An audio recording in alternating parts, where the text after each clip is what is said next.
Hello बच्चों। आज मैं आप लोगों को क्लास नाइन्थ की जो आपके पास न्यू मैथ्स की एनसीईआरटी की बुक आई है ना, उसमें हमने अपना चैप्टर नंबर 1 स्टार्ट कर दिया है, द यूज़ ऑफ कोऑर्डिनेट्स। तो लास्ट क्लास में हमने अपनी एक्सरसाइज कंप्लीट कर ली थी 1.1 जो थी।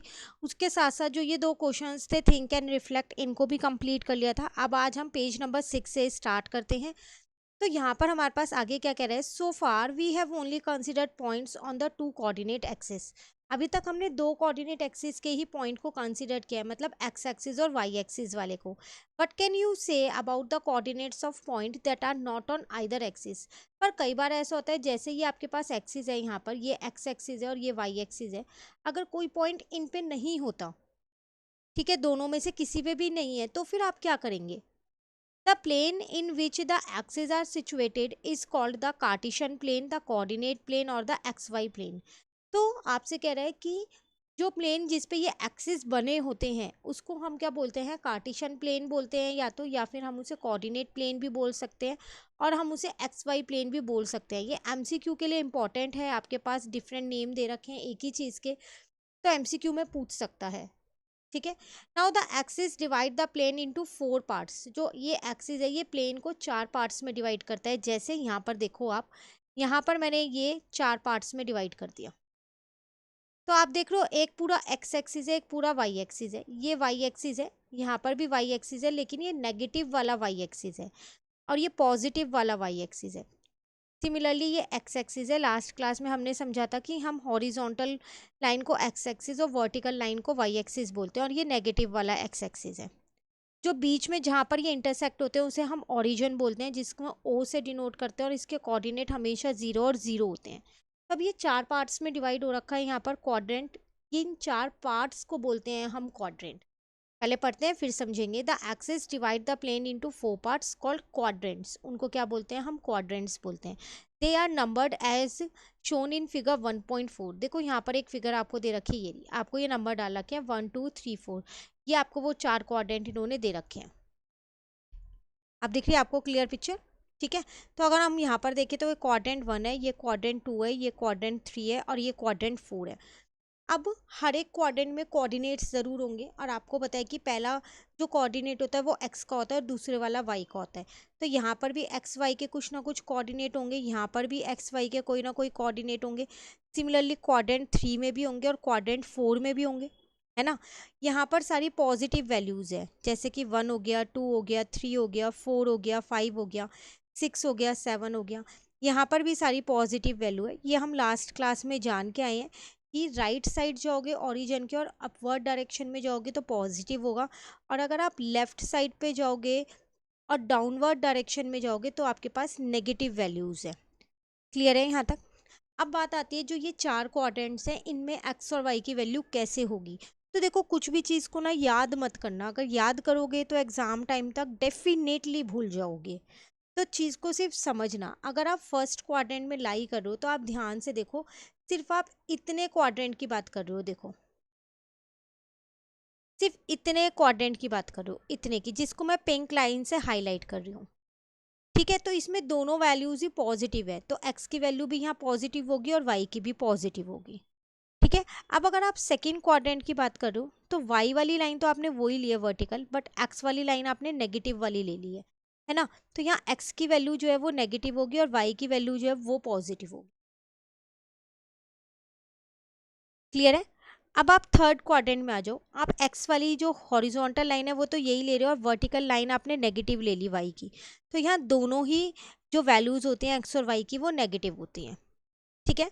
सिमिलरली फोर्थ क्वाड्रेंट में आपने वाई जो वर्टिकल लाइन है वो तो वही ली है नेगेटिव वाली, और एक्स के लिए आप ये वाला यूज़ करो पॉजिटिव। तो यहाँ एक्स की वैल्यू पॉजिटिव और वाई की वैल्यू नेगेटिव होगी। तो किसी भी चीज़ को याद मत करना, इसमें कई बार एमसीक्यू के क्वेश्चंस आ जाते हैं कि एक ए पॉइंट है -3 और -4 और 9 इसके क्वाड्रेंट है, तो ये वो है कोऑर्डिनेट्स। तो बताओ ये कौन से क्वाड्रेंट में लाई करेगा। तो एक्स की वैल्यू नेगेटिव है, वाई की पॉजिटिव है, तो आपको देख के पता चल गया ये सेकंड में लाई करेगा। लेकिन अगर आपने इसको याद किया है तो फिर आपको दिक्कत हो जाएगी। आप क्या करोगे, फटाफट साइड में रफ में ये बनाओगे और देखोगे एक्स नेगेटिव यहाँ पर है और वाई पॉजिटिव यहाँ पर है, तो इसका मतलब ये सेकंड क्वाड्रेंट में लाई करेगा। तो ऐसे आपके पास कोई भी क्वेश्चन एमसीक्यू वगैरह में आ सकते हैं। तो ये पूरा आपको अच्छे से पता होना चाहिए। क्लियर। चलिए, अब आगे चलते हैं। आगे आपसे यहाँ पर क्या कह रहा है, वही सारी चीज़ें आपको यहाँ पर बता रखी हैं। Using the convention that we have stated earlier, point in quadrant first have both X and Y coordinate positive. वही सारी चीज़ें आपको बता रखी है। क्वाड्रेंट फर्स्ट में एक्स और वाई दोनों पॉजिटिव होते हैं। क्वाड्रेंट टू सेकेंड में एक्स जो है वो नेगेटिव होता है और वाई जो है वो पॉजिटिव होता है। क्वाड्रेंट थर्ड में दोनों ही नेगेटिव होते हैं, एक्स और वाई। एंड क्वाड्रेंट फोर्थ में एक्स जो है वो पॉजिटिव होता है और वाई जो है वो नेगेटिव होता है। क्लियर? नाउ आगे आपसे क्या कह रहे हैं, can you now see the meaning of the coordinates of a point in 2D space. In general the coordinate of a point P in 2D space are represented by X Y. तो कह रहा है अब आप अगर कोई सा भी पॉइंट लेते हैं तो आप उसके कोऑर्डिनेट्स बता सकते हो। जैसे इन जनरल उन्होंने एक P पॉइंट लिया 2D स्पेस में, ठीक है, 2 डायमेंशनल स्पेस में, तो उसको उन्होंने एक्स और वाई से रिप्रेजेंट किया। Here X represent the perpendicular distance of P from Y axis. अब यहाँ ध्यान से देखो एक चीज़, मान लो मेरा P पॉइंट यहाँ है, ठीक है, और ये इसके कोऑर्डिनेट है 4 और 5। ये मैंने सिर्फ एक एग्जांपल लिया है, मैं इस ग्राफ के ऊपर इसको नहीं प्लॉट करी। कहीं आप कहो कि P पॉइंट तो आपने 3 और 4 के बीच में लिया है, तो 4 और 5 कोऑर्डिनेट कैसे ले लिए, सिर्फ समझाने के लिए मैंने एक P पॉइंट लिया है, ठीक है, फिलहाल के लिए। तो वो आपसे क्या कह रहा है, जो x का कोऑर्डिनेट है वो आपको क्या दिखाता है कि ये y से कितनी दूरी पे है, ठीक है। सिमिलरली जो y का कोऑर्डिनेट है वो आपको क्या दिखाता है, वो x से कितनी दूरी पे है। तो वही चीज़ यहाँ लिखी है, here x represent the perpendicular distance of p from y axis. तो जो x है वो क्या रिप्रेजेंट कर रहा है कि p का परपेंडिकुलर डिस्टेंस कितना है y एक्सिस से, और जो y है वो क्या रिप्रेजेंट कर रहा है, जो y वाला है, कि p का परपेंडिकुलर डिस्टेंस कितना है x एक्सिस से। Clear? Now x is the x coordinate and y is the y coordinate. इसके अंदर x जो है वो x कोऑर्डिनेट है और y जो है वो y कोऑर्डिनेट है। यहाँ तक क्लियर हो गया? चलिए, अब आगे चलते हैं यहाँ पर। अब फॉर एग्जांपल इन फिगर 1.4, अब इस फिगर की हम बात कर रहे हैं फाइनली। पॉइंट s -3 और 5 है, ये s के कोऑर्डिनेट है, ये x की वैल्यू उसमें, ये y की, is in fourth quadrant. The x coordinate is 3 unit and the y coordinate is -5 unit. कह रहा है अगर आप x s की वैल्यू देखो, इसके कोऑर्डिनेट जो है वो 3 और -5 है, तो ये 4 क्वाड्रेंट में लाई करता है, जिसमें x की वैल्यू 3 है और y की वैल्यू -5 है, ठीक है। What about the point q -5 और 3। तो -5 और 3 जो q पॉइंट है उसके बारे में आप क्या कहेंगे, तो वो सेकेंड क्वाड्रेंट में लाई करेगा, क्योंकि वहाँ x नेगेटिव है और y पॉजिटिव है, जिसमें x कोऑर्डिनेट जो है वो मेरा -5 होगा और जो y कोऑर्डिनेट है वो मेरा क्या हो जाएगा, 3 हो जाएगा। क्लियर? फिर कह रहा copy figure 1.4 and mark S and Q in your diagram. आपको ये सेम बनाना है और उसके बाद एस और क्यू को क्या करना है, अपनी नोटबुक में वहाँ पर जब आप ग्राफ बना ले तो मार्क करना है। Mark any point P in quadrant 1 and any point R in quadrant third and write down their coordinate. अब एक और क्वेश्चन उसने आपसे पूछा, बताया है आपको क्या, कि आप कोई भी एक पॉइंट पी ले लो जो आप क्वाड्रेंट 1 में दिखाओगे, और एक कोई भी एक पॉइंट क्यू ले लो, क्यू बोला है, आर बोला है, आर ले लो जो क्वाड्रेंट 3 में दिखाओगे, ठीक है। हम ऐसा करते हैं, यहाँ पर ले लेते हैं पी पॉइंट क्वाड्रेंट 1 में। तो इसमें अगर आप देखो तो एक्स आपके पास 2 है, वाई देखो तो वाई भी आपके पास 2 है, ठीक है। कोऑर्डिनेट्स भी लिखने थे वो मैंने लिख दिए, ये एक्स की वैल्यू हो गई, ये वाई की हो गई। सिमिलरली एक मैंने आर पॉइंट ले लिया यहाँ पर क्वाड्रेंट 3 में। तो यहाँ पर अगर आप देखो तो एक्स की वैल्यू आपके पास -5 है, और अगर आप वाई की वैल्यू देखो तो -3 है। कोऑर्डिनेट्स हो गए आर के -5 और -3, दोनों नेगेटिव होंगे इसमें। क्लियर? चलिए, अब आगे आपसे थिंक एंड रिफ्लेक्ट है, उसके बाद एक्सरसाइज है। तो थिंक एंड रिफ्लेक्ट देखते हैं क्या है इसमें। आपसे क्या कह रहा है फर्स्ट क्वेश्चन में, what is the X coordinate of the point on Y axis. Y axis पे जो एक्स कोऑर्डिनेट होते हैं वो क्या होते हैं। तो देखो, वाई एक्सिस मतलब आपने यहाँ एक पॉइंट लिया, या फिर यहाँ एक पॉइंट लिया, या फिर यहाँ पर एक पॉइंट लिया, या फिर यहाँ पर एक पॉइंट लिया। जब भी आप वाई एक्सिस पे कोई भी पॉइंट लेते हो ना, उस केस में एक्स की जो वैल्यू होती है वो हमेशा 0 होती है, हमेशा, ठीक है। तो आप यहाँ लिख दोगे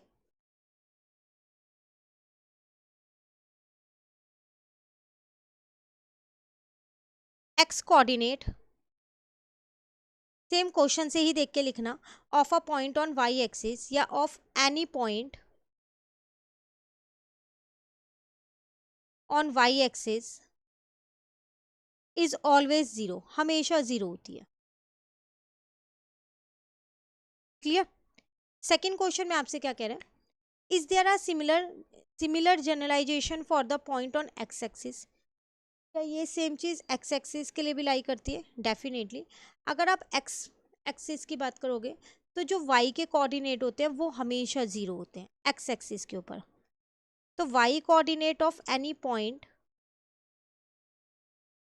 on X axis is always zero, इसका उल्टा हो गया है। ठीक है, बस पहले यस लिख देना, यस कि ये जनरलाइजेशन जो है वो जो है दूसरे पे भी काम करती है, एक्स एक्सिस के लिए भी काम करती है। क्लियर। चलिए, third question is does the point Q, एक पॉइंट है क्यू जिसके कोऑर्डिनेट है वाई और x, ever coincide with the point P x और वाई, जस्टिफाई योर आंसर। कह रहे हैं आपके पास यहाँ पर दो पॉइंट्स है, एक क्यू है आपके पास और एक पी पॉइंट है। अगर मैं यहाँ पर बना लूँ, ठीक है, जो क्यू पॉइंट है उसके कोऑर्डिनेट है वाई और एक्स, और जो पी पॉइंट है उसके कोऑर्डिनेट है एक्स और वाई। क्या ये कभी भी कोइंसाइड, मतलब क्या ये कभी भी मिल सकते हैं? Yes, it will coincide. आपसे कोइंसाइड के लिए पूछ रहा था, एवर क्या कभी मिल सकते हैं, तो आप लिख दोगे yes it will coincide. But कब मिल सकते हैं आपको जस्टिफाई भी करना है। तो वो कोइंसाइड कब होंगे, जब देखो अगर आपके पास मान लो q जो y और x है, मान लो आपके q के जो कोऑर्डिनेट है वो है 4 और 6। सिमिलरली जो p x और y है उसमें मान लो आपके p के कोऑर्डिनेट में x की वैल्यू यहाँ पर 4 है इस केस में, और y की वैल्यू 6 है। पॉइंट्स तो अलग अलग है ना, बट उनके कोऑर्डिनेट सेम हो गए हैं, तो फिर वो कोइंसाइड करेंगे ही करेंगे। ठीक है, तो इसका मतलब वो कोइंसाइड कब कर रहे हैं, जब उनके कॉरस्पॉन्डिंग कोऑर्डिनेट्स जो है वो इक्वल है, तभी कर रहे हैं ना। तो they will coincide when there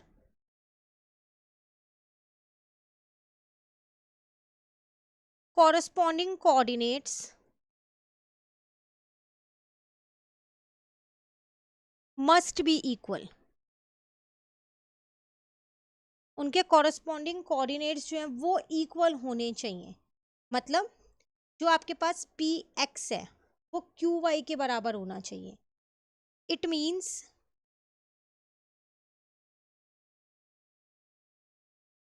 P x is equals to Q y होना चाहिए, एंड जो पी वाई है आपके पास वाई का कोऑर्डिनेट वो क्यू एक्स के इक्वल होना चाहिए। ठीक है, क्लियर। चलिए, नेक्स्ट में आपसे क्या कह रहे हैं, if x is not equal to y then x y not equal to y x. मान लो एक्स वाई के इक्वल नहीं है तो फिर ये कोऑर्डिनेट्स इक्वल नहीं होंगे, क्योंकि अभी हम ऊपर वाले क्वेश्चन में करके आए हैं इक्वल होंगे तभी कोइंसाइड होंगे, तो अब ये इक्वल नहीं होंगे फिर तो। लेकिन अगर एक्स वाई जो है वो वाई एक्स के इक्वल है, इफ एंड ओनली वो तभी हो सकता है कि जब एक्स और वाई इक्वल होंगे। पहले क्वेश्चन को ध्यान से समझो, थोड़ा सा क्वेश्चन को उन्होंने घुमा दिया है और कुछ नहीं किया है। उन्होंने बोला यहाँ पर एक्स और वाई मान लो इक्वल नहीं है, ये चीज़ उन्होंने बोली है। ठीक है, तो इसका मतलब जो आपके पास एक्स वाई है वो नॉट इक्वल टू होगा वाई एक्स के। यही बात है, क्योंकि एक्स और वाई यहाँ पर इक्वल नहीं है, यहाँ पर कुछ और वैल्यू है, यहाँ पर कुछ और वैल्यू है। फॉर एग्जाम्पल अगर मैं यहाँ पर लेती हूँ, यहाँ पर मेरे पास 4 और 2 है, तो यहाँ पर मेरे पास 3 और 5 है। तो देख लो ये वाला एक्स और ये वाला वाई इक्वल नहीं है ना, ना ये वाला इक्वल है, तो फिर ये इक्वल नहीं है। दूसरा उसने बोला अगर एक्स और वाई इक्वल होंगे तभी हमारे पास एक्स वाई कोऑर्डिनेट जो है वो इक्वल होगा वाई एक्स कोऑर्डिनेट के। अगर हमारे पास एक्स वाई इक्वल होंगे तभी पॉसिबल है ये आपसे पूछ रहा है क्या ये ट्रू है, ऐसा पॉसिबल है? डेफिनेटली। मान लेते हैं फॉर एग्जाम्पल अगर मैं x2 लेती हूँ और y को भी मैं 2 लेती हूँ, तो यहाँ पर मेरे पास 2 और 2 हो जाएगा और यहाँ पर भी 2 और 2 हो जाएगा। अब दोनों इक्वल हो गए ना, तो इसका मतलब x और y इक्वल होंगे तभी ये स्टेटमेंट ट्रू है, वरना नहीं है। तो आपसे कह रहा है इज दिस क्लेम ट्रू, तो आपको लिख देना है yes this claim is true. ठीक है, अब आपको रीजन में क्या देना है, यही जो एग्जांपल मैंने समझाया है इसको आप लिख सकते हैं यहाँ पर, रीजन यहाँ पर लिख देंगे। If x is not equal to y then xy is not equal to yx. For example, x is equals to 2 and y is equals to 3. Then 2 3 is not equal to 3 2. But if x is equals to y, then xy is equals to में yx.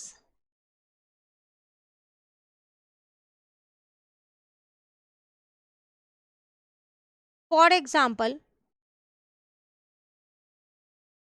कोई भी example दे दो, x is equals to 2 and y is equals to 2, तो 2